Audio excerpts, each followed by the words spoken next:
motocicleta. Știu că nu pare, dar ăsta e 50 la oră și ăsta e 60. Pentru drumul ăsta e suficient. Că vreau să mă și uit un pic în jur, să mai văd peisajul. Nu alerg așa de nebun. O să mă opresc la cascadă, să beau un suc, să trag o țigară și după aia o să urc până sus la lac. Văd că vremea încă ține cu noi. Să vedem cât o să mai țină, că se adună niște nori. Da, nu cred să fie de ploaie. Adică sper eu să nu fie de ploaie, că dacă mă prinde ploaia e cam aiurea. N-am nicio protecție de ploaie. Și m-am mai prins pe mine ploaia pe motor și am văzut cum e. Nu e foarte plăcut. Dar să văd. Ajung la cascadă și dacă se răutățește vremea, cobor. Nu mă obligă nimeni să mă duc astăzi până la lac. Uite, 70 la oră. Suficient.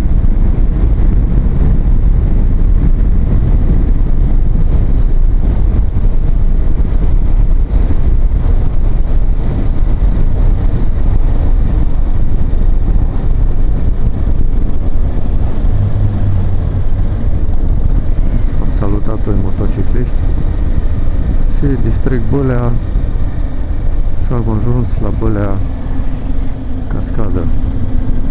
Aici o lăsăm ușor că e trafic ca la Balamuc, să nu avem surprize. Loc de parcare voi găsi, că sunt motociclete, ce pielea mea.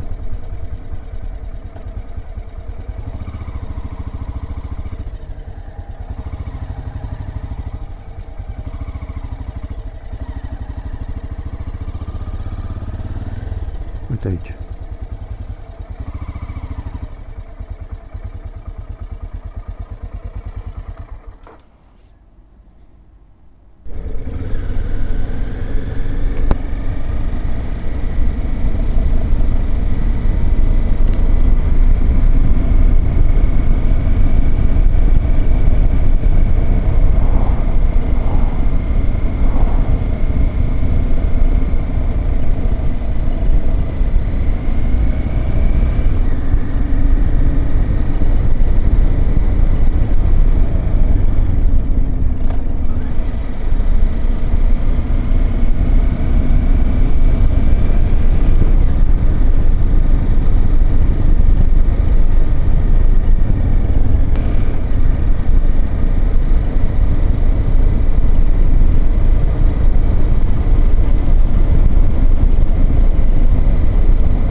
Nu-mi place asfaltul ăsta crăpat, pentru că mă tot dă într-o parte și într-alta. N-am aderență foarte bună pe el cu cauciucurile astea și atunci trebuie să o las un pic mai ușor și să merg mai cu atenție. N-am cauciucuri de șosea, am cauciucuri de aventură.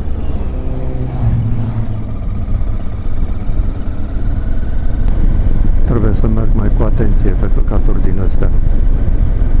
Da, nu e o problemă, mergem ușor și ajungem în siguranță. Un pic subturat motorul. Acum se simte bine. Asta vine cam încet. Sper să nu fie vreun urs pe aici. Probabil că mai sus o să fie. Dar nu foarte sus, că nu se duc foarte sus. Urșii sunt oportuniști, mai leneși așa, nu se duc ei unde știu că nu-i mâncare. Băi, da, asfaltul ăsta e chiar nasol. Trebuie să fiu atent pe unde merg, că mă mai fură din când în când. Și după aia iară vine câte o zonă din asta bună și iară vine câte o zonă de asta prăpădită. Și nu cred că cineva își bate capul să-l mai asfalteze. Deși ar fi fain. Dar când? Aia e problema. Iarna nu pot să-l asfalteze că e zăpadă. Vara nu pot să-l asfalteze pentru că e aglomerat.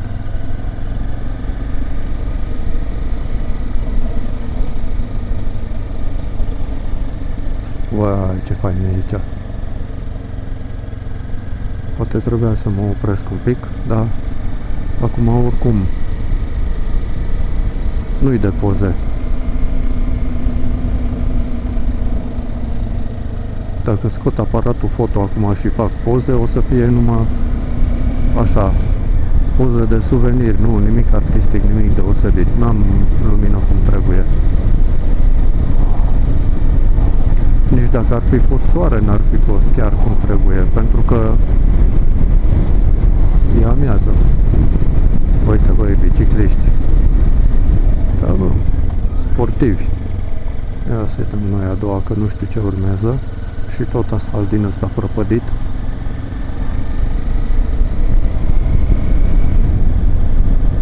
Într-un fel e bine, în mai multe feluri e bine că merg singur, pentru că nu stau după nimeni, nu stă nimeni după mine. Pot să mă opresc când vreau, pot să merg cât de repede vreau sau de încet. Dar dacă tot am venit aici, aș prefera să merg cât pot de repede. Nu ca să ajung repede, pentru că nu mă grăbește nimeni, ci ca să exersez. Ia uite, frate. Înalți un pic bărbia să vedeți mai bine. Băiatul ăsta nu știu ce face, eu îl depășesc. Amortizoarele mele sunt minunate, ca întotdeauna. Au mai pus ăștia aici plase de-astea. Fii atent că nu erau. Și pasajul ăsta cred că mai are un pic și cade. Să sperăm că nu.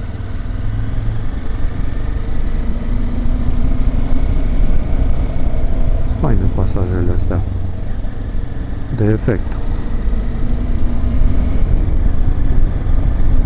Aici e asfalt un pic mai bun, tot de la rașchetat, dar un pic mai bun decât era jos. Are dungile astea longitudinale care sunt deranjante. Și eu sunt sigur, că dacă aș fi avut cauciucuri de șosea, aș fi avut aderență mai bună, dar cu crampoanele astea ale mele, mini crampoane, e un pic mai dificil. Nu e greu. E doar un pic mai dificil. O să mă opresc mai sus să fac poze, să fac și eu niște poze, să am, că na. Aici oare e fain? Ia să văd.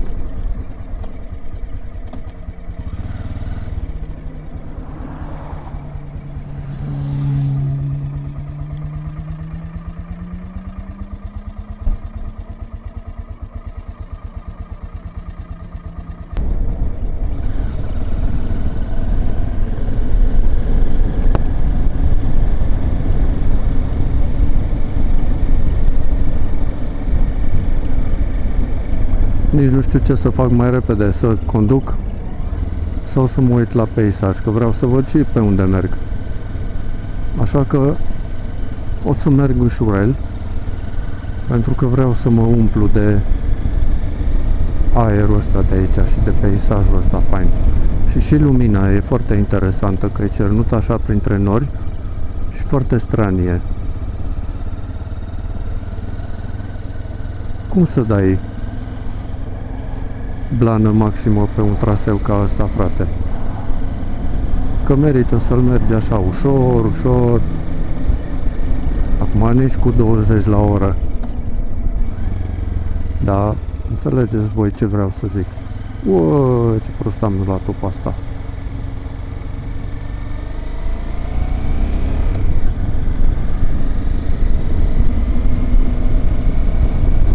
Data viitoare pe Transfăgărășanu să merg mai repede și mai precis. Acum sunt concentrat bine că aici în curbele astea asfaltul e foarte bun.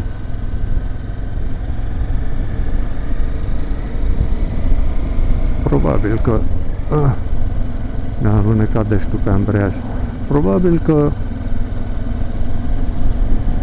în timp o să mai... Opa! Tot fuge de cur.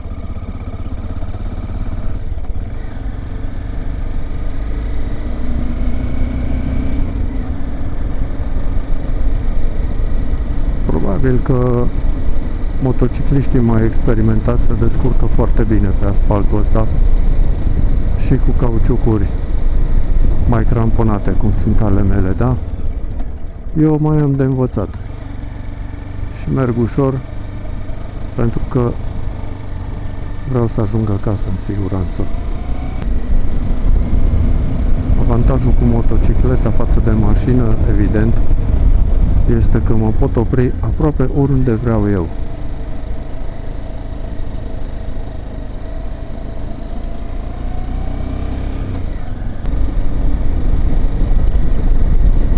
Mă duc în legea mea, în boii mei, ajung când ajung, plec când plec. Hai cu Anteia. Hai cu Anteia că nu ne hazardăm. Da, aici a doua, nu fi nașpa. Așa, vezi? Că nu-i greu. Ne uităm la ieșire. Mergem frumos, finuț. Uite și ăsta ce finuț merge. Cu GS-ul lui. Așa e fain. Mi-a venit așa un miros de frâne. Tangențial. Da, e chiar fain drumul. Evident că e fain. De-aia ziceau aia că e cel mai fain drum din lume. Aia de la Top Gear. Acum or mai fi drumuri faine în lumea asta. Nu fi ăsta chiar singurul.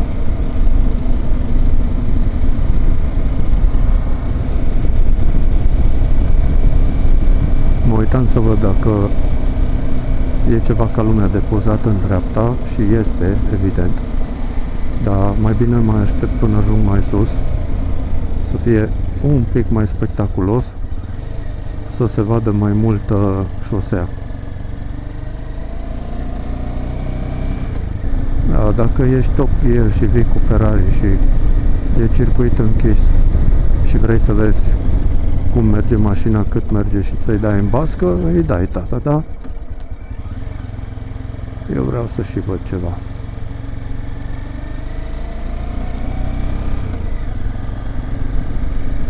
Și apoi vor mai fi locuri de oprit și mai sus. Uite, pe cărările alea ar fi interesant.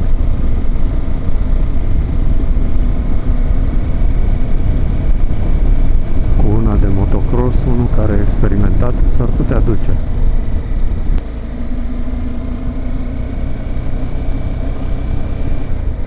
Foarte docilă motocicleta asta mea. Ascultă foarte bine de comenzi, se duce cât trebuie, îmi dă putere când am nevoie. O iubesc oricum, e motocicleta mea. E partenera mea. Practic, când merg la drum, viața mea depinde și de ea, nu? Nu de ea în sine, pentru că nu... Ea nu ia decizii, face ce îi spun eu. Da, nu, până la urmă, hai de băi, BCV-ule.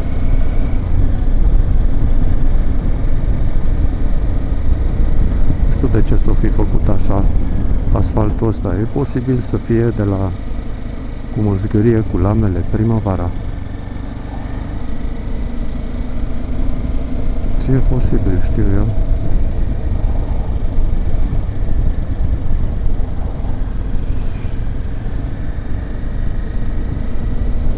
E frumos, asta e important. Ia să-i dăm întâia.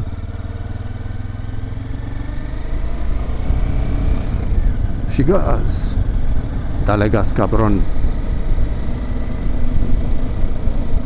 Fain că sunt multe locuri de oprit. Să mă opresc și eu. Ia să mă opresc aici, să văd oare cum e.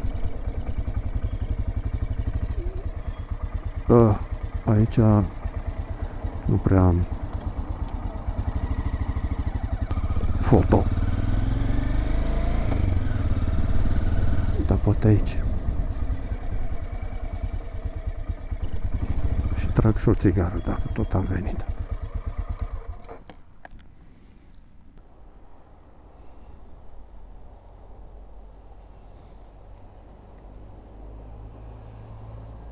Și înapoi.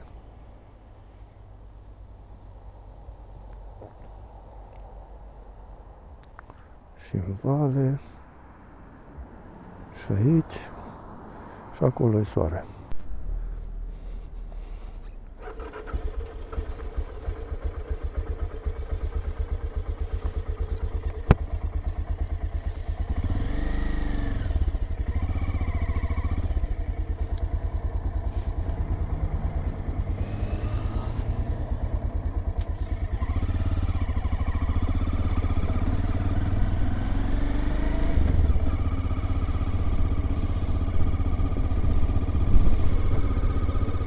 Să-mi aranjez ochelarii.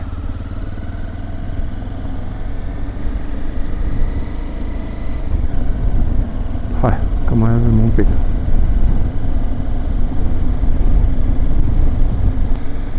Fac o poză la lac, la cabana aia faină.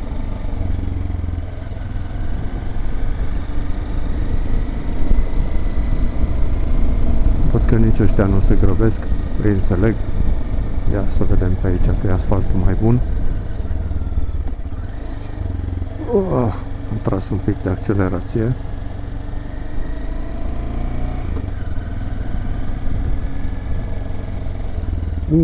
Ce e aici, tata?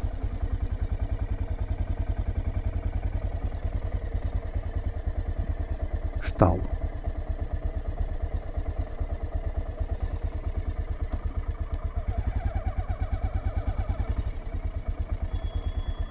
Cred că până aici a fost.